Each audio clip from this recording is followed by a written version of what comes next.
En este video vamos a tratar algunos ejercicios, o mejor dicho, algunos problemas en donde podamos aplicar el mínimo común múltiplo y el máximo común divisor.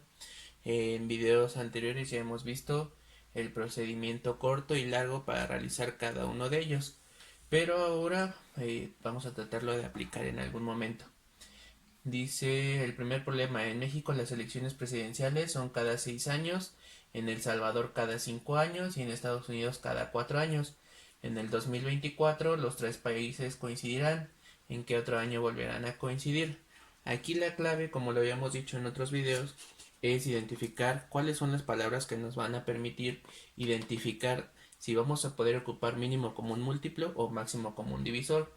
En este caso, hay que identificar que la palabra que nos está indicando coincidir o coincidirán nos está llevando a que lo que vamos a ocupar y lo que vamos a determinar es el mínimo común múltiplo. Entonces, los datos de nuestro problema vamos a tener que aplicarlos al mínimo común múltiplo, y para ello vamos a identificar qué datos tenemos. Nuestro primer dato sería la fecha o los años que son en México, los años que son en El Salvador y los años que son en Estados Unidos. Entonces, mis datos que ocuparía serían simplemente 6, 5 y 4. Con esos, ahora sí, ya puedo hacer mi tablita y ya puedo obtener mi mínimo común múltiplo. En este caso voy a hacer la tablita, coloco el primer número primo para llevar el orden. 6 entre 2 si se puede, me quedaría 3. 5 entre 2 no se puede, ya vimos en el otro video por qué. 4 entre 2 lo dividimos y nos da 2. De todas esas cantidades hay otro número que sí se puede dividir entre 2 y eso nos quedaría 1. Este nos quedaría 5 y el 3 que no se puede. Como ya acabamos con todas las que se pueden dividir con 2, ahora vamos con las del 3. Entonces 3 entre 3 sí se puede, 5 no se puede y 1 entre 3 aquí lo dejamos. Recuerden que el objetivo del mínimo común múltiplo es que todos los números de acá queden en 1. Y por último, simplemente colocamos el 5. Y ahora sí, ya todos quedaron en 1 y ya voy a poder obtener el mínimo común múltiplo con los datos que tengo en la columna, y voy a poder encontrar lo mínimo común múltiplo es igual a 2 por 2 por 3 por 5. Al multiplicarlo nos quedaría 2 por 2 4, por 3 12, por 5 60. Significa que mi mínimo común múltiplo es 60. Pero si recordamos, de lo que estábamos hablando era de años. Entonces el mínimo común múltiplo o el múltiplo más pequeño en el que coincide son cada 60 años. Esto quiere decir que ya con esto vamos a poder resolver la pregunta. Dice: ¿en qué otro año volverán a coincidir? Bueno, si habían coincidido en el 2024, le vamos a sumar el mínimo común múltiplo que ya habíamos obtenido y entonces le tenemos que sumar el 60 y eso nos dará como resultado que volverán a coincidir hasta el 2084. Entonces, ¿en qué otro año volverán a coincidir? Respuesta: hasta el 2084.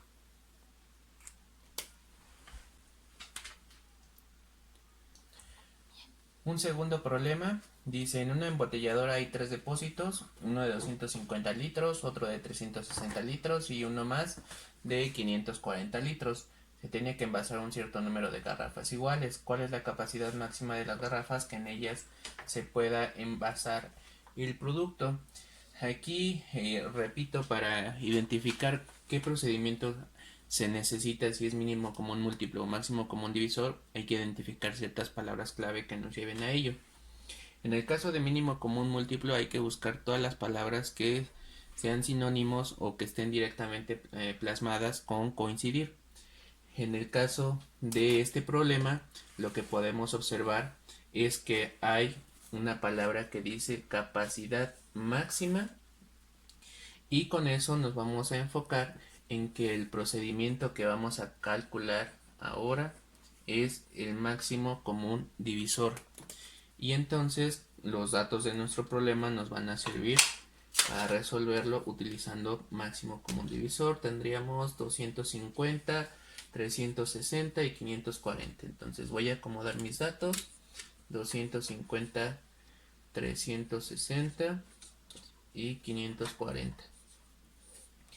Recuerden que es un procedimiento algo parecido, solo que va a cambiar en algunos aspectos, y en este caso vamos a empezar con el primero, que es que las tres cantidades o todas las cantidades que tengamos deben ser divisibles entre el mismo número. Entonces aquí ya habíamos visto algunas características de los criterios de divisibilidad y sabemos que por terminar en 0 las tres son divisibles entre 2. Entonces 250 entre 2 nos darían 125, 360 entre 2 nos darían 180, 540 entre 2 nos darían 270. Podríamos aplicar otra vez el 2, estas dos terminan en 0, pero esta de acá como termina en número impar, entonces ya no se podría. Como ya no tenemos con 2, nos tenemos que pasar al siguiente número, y el siguiente número ahora sería el 3. Para identificar que sean con 3, recuerden que deben sumar los dígitos y nos debe salir un múltiplo de 3. Entonces vamos a checar. 1 más 2 son 3, más 5 serían 8. Empezando desde ahí, el 125 no es divisible entre 3, por lo tanto no lo vamos a considerar. Y entonces nos pasamos al siguiente número primo, y el siguiente número primo sería el 5. Ahora sí, para saber si se puede dividir entre 5, simplemente con que terminen en 5 o en 0, con eso vamos a poder identificarlo. Entonces ahora ya solamente tenemos que hacer la división. 125 entre 5 nos darían 25, 180 entre 5 nos darían 36, 270 entre 5 nos darían 54. Y ya que tenemos estas cantidades, ya no se pueden dividir, porque este 54 ya no se podría dividir entre 5, el 36 ya no se podría dividir entre 5, y simplemente hasta ahí le dejamos. Acá no va a importar que todas terminen en 1, acá lo que va a importar es que las tres cantidades se puedan dividir entre la misma. Y como ya terminamos con esto, entonces nuestras únicas cantidades que nos quedaron aquí son el 2 y el 5. Lo único que vamos a hacer es que el máximo común divisor será el resultado de multiplicar 2 por 5. Entonces el máximo común divisor es igual a 10. Y con eso ya estoy llegando a mi respuesta. Dice, ¿cuál es la capacidad máxima de las garrafas que en ellas se puede envasar el producto para que en todas tengamos la misma cantidad? Entonces serían de 10 litros. Sería nuestra respuesta. Y aquí estas de acá nos van a indicar entonces cuántas garrafas se pueden obtener. Por ejemplo, en la de 250, si la vas a repartir en 10 litros, nos van a quedar 25 garrafas. El de 360, si la vas a repartir entre 10, nos van a quedar 36 garrafas. Y el 540, si la vas a repartir de 10 en 10 litros, nos saldrán 54 garrafas.